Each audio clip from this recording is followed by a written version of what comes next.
Hello and welcome to this segment of Undercoverage. My name is Tiffany Dupree. My name is Almond Lee.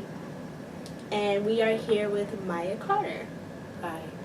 So she's the founder of this organization called Motivate and Empowerment. Empower. Yeah, yes. Sorry, my bad. Yeah, so we're just wondering how do you see like racial or gender issues happening on campus? Is there maybe last year we have this the president of the Student Government Association. She is being yelled at because of her race, because she's an Indian. What is your reaction towards these kind of things on campus? Well, it's part of the reason that we actually founded Motivate and Empower was because there were a lot of instances of racism, sexism, homophobia, Islamophobia, etc. going on all around campus, and students didn't really have a place to turn in a productive way. We felt like if students could get really hands-on and feel accountable to solutions to some of these problems, they might feel a little bit more empowered in the process and make them feel a little bit better. So we actually worked with the president of USG and we started a change initiative, which is the last step of our Motivate and Empower framework. The change initiative is called In My Own Words. We partnered with the USC Shoah Foundation, and what we did was have students record stories of microaggressions or other instances where they felt discriminated against. And we use that as a way for students to feel empowered to tell their stories and also to give people a spotlight into what students experience. So how does Motivate and Empower, handle events such as the current events in Tulsa, Oklahoma, or in North Carolina? How do you guys address these events? So the first step of Motivate and Empower is our Think conversations. So they're just an open forum for students to come and bring issues that they're passionate about. So sometimes we'll put headlines on tables and just let people, eat dinner and then look at the headlines and kind of in a casual, kind of like if you were at your family dinner table type of way, start to discuss current events.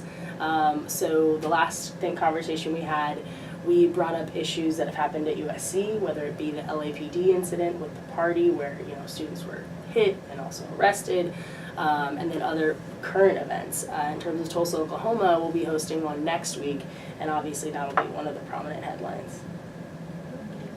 So what has been the overall response since you started this program? Was it 2 years ago now? 3 years ago now. What has been the overall response to, just from the students, the faculty? How has it been?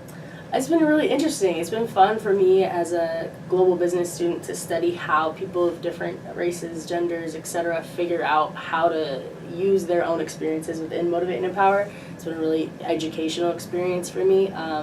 But the response grew as we figured out what Motivate and Empower was going to be.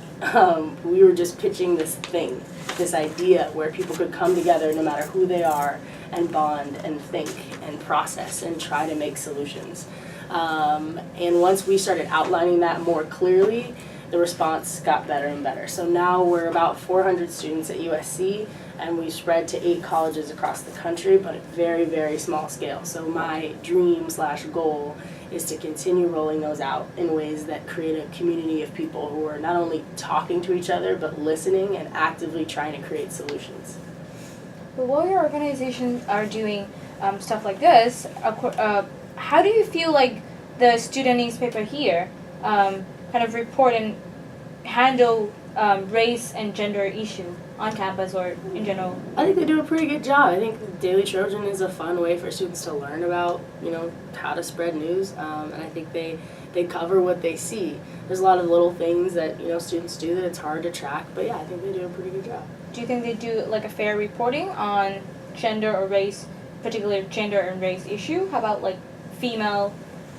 I think USC is a microcosm of the larger world. That includes our media sources. So typically things that aren't seen in the general media aren't going to be seen in Daily Trojan.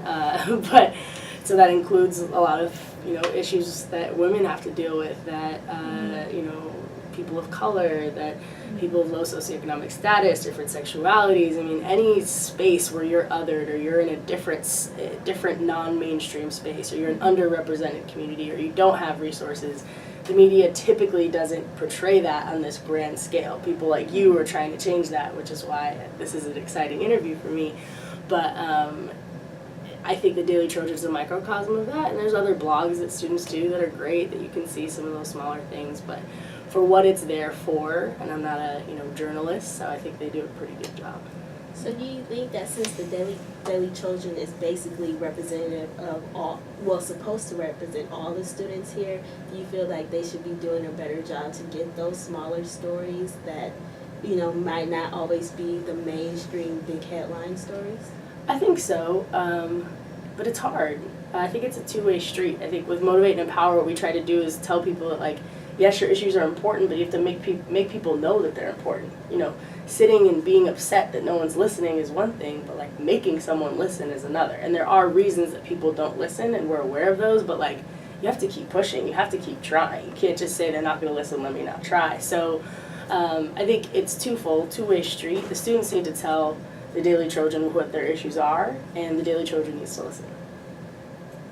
All right. Thank you so much today for talking to us. It's been a really interesting conversation with you. Thank you very much, Maya. Thanks, guys. Thanks.